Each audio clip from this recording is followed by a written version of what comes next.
Ils sont nombreux à vouloir pousser les portes du salon du running à Paris. Pourtant, ce n'est pas le sport le plus médiatique, celui devant lequel on s'enflamme le week-end. Mais les marques en ont fait leur domaine privilégié. Le running représente un marché plus important que des sports comme le foot ou le tennis.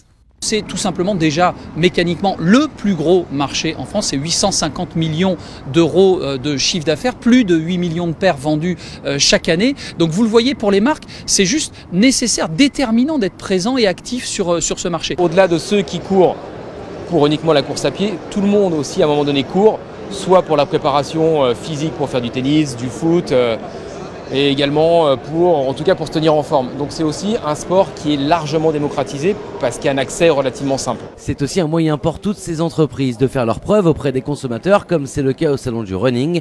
Comment être actif en se démarquant de la concurrence, en proposant des nouveautés, en innovant tout simplement.